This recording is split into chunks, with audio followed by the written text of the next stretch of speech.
특검은 그동안 김건희 씨의 매번 매집 의혹을 밝히는 데 수사력을 집중해왔습니다. 오는 28일 활동을 마치는 특검이 남은 과제를 얼마나 풀어낼 수 있을지 주목됩니다. YTN 유종훈입니다.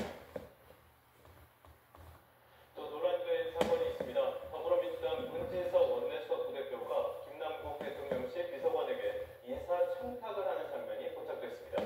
김현지 대통령실 부속실장이 다시 정치권 전면에 등장하게 됐는데요. 여권도 곤혹스러운 표정입니다. 김다현 기자입니다. 예산안 처리가 임박한 본회의장에서 포착된 민주당 문진석 의원의 휴대전화 대화창입니다. 대학교 후배인 특정 인사를 자동차 산업협회장에 추천해달라는 일종의 인사청탁 문자인데 받는 사람은 대통령실 김남국 비서관입니다. 김 비서관은 15분 뒤 훈식이 형이랑 편지 누나한테 추천할게요 라고 답장했습니다. 강훈식 대통령 비서실장, 김현지 대통령실 부속실장을 언급한 것으로 추정됩니다. 대통령실은 이튿날 부정확한 정보를 부적절하게 전달한 내부 직원에 대해 공직 기각 차원에서 엄중 경고 조치했다고 언론에 공지했습니다. 실세나 청탁은 없다고 애둘러 반박한 건데 김 비서관 실명을 명시하진 않았습니다. 당장 보수 야권은 인사권도 없는 김현지 부속실장이 청와대 상황이라는 게 입증됐다며 인사 전횡이자 국정농단이라고 비판했습니다. 민주당이 김 실장의 국정감사 출석을 막은 이유가 명확히 드러났다고 했고 국정 책임자들이 형 문화하며 인사를 논하는 게 마치 나라를 가족 회사층으로 보는 것 같다는 지적도 나왔습니다. 이재명 대통령은 측근이자 권력 공동체인 김현지 부속실장이 청와대 상황으로 불리며 자리 잡고 있었습니다. 민주당도 난감한 표정입니다. 당 핵심 인사는 YTN에 대통령실 인사가 사적으로 운영된다는 인상을 줬을 뿐 아니라 수면 아래로 가라앉았던 김 실장이 또 소환됐다며 원망 섞인 우려를 표했습니다. 당도 이 문제에 대해서 매우 부적절한 처신으로 그렇게 보고 있는 것은 틀림없습니다.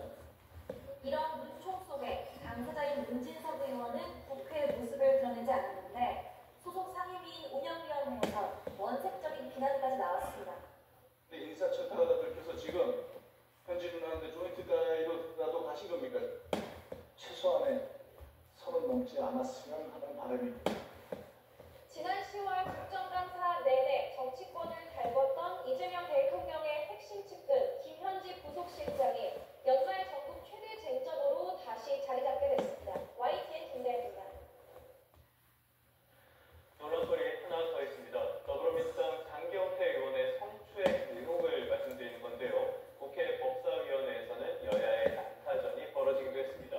국민의힘은 장경태 의원이 수사 대상인 만큼 법사위원인 건 이해충돌이라고 지적했는데 민주당은 허위 조작 의혹이라고 맞섰습니다. 주요 발언 들어보시죠.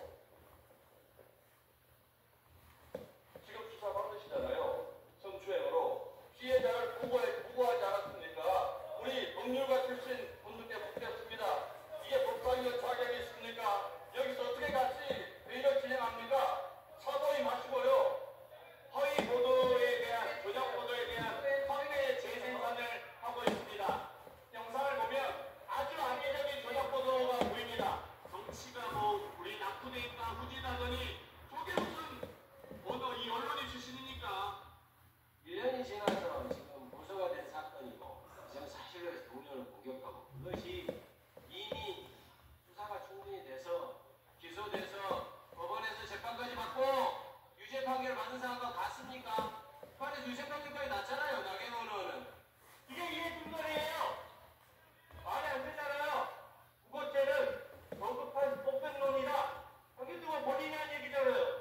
수사기관에 가서 경찰 앞에서 얘기해야지. 어떻게 법사위원으로서 여기서 얘기할 수가 있어요.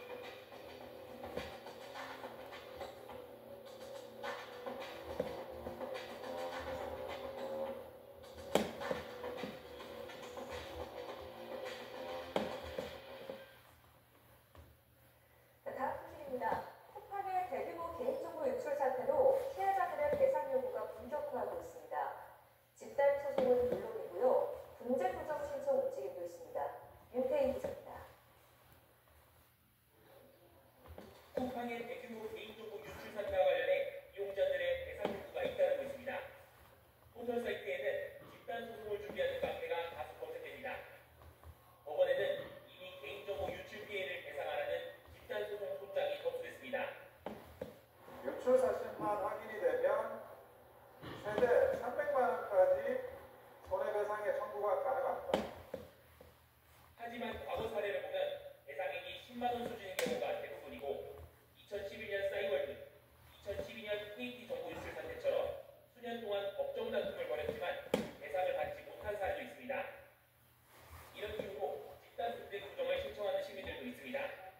분야별 전문가가 참여해 기업과 이용자의 갈등을 중재하는 제도로 인사소송보다 비용이 덜 들고 절차가 단순하다는 평가입니다. 분쟁 조정안이 나오더라도 기업과 이용자 중 한쪽이 거부하면 사건이 종료된다는 한계가 있지만 분쟁 조정에 나선 시민단체는 이 또한 소송에서 피해자에게 유리하게 작용할 수 있다고 말합니다. 쿠팡이 합법이 조정안을 거부할 경우 추후 소송의 피해 구제를 위해 노력하지 않은 악의적 태도를 입증하는 명분으로 작용하여 소송의 유리한 고지를 정할 수 있습니다. 최근 개인정보 유출 사태가